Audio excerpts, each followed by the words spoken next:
26న దేశవ్యాప్తంగా బంద్. అవును, దేశవ్యాప్తంగా సమ్మె అయితే చేయబోతూ ఉన్నారనమాట. 26వ తారీఖున దేశవ్యాప్తంగా సమ్మె అయితే జరగబోతోంది. కార్మిక కోడ్స్కు వ్యతిరేకంగా 26న దేశవ్యాప్త సమ్మె చేయాలని చెప్పేసి పిలుపునివ్వడం అయితే జరిగిందనమాట.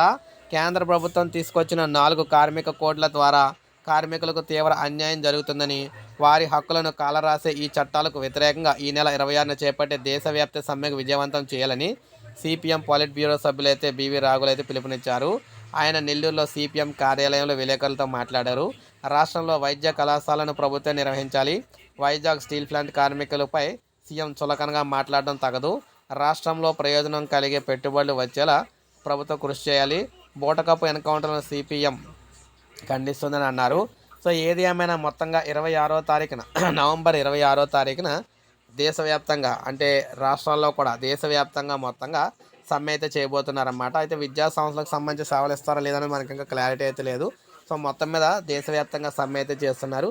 ఇది మనకి తాజా సమాచారం. ఒక లైక్ చేయండి, సబ్స్క్రైబ్ చేసుకోండి, మన ఛానల్ సబ్స్క్రైబ్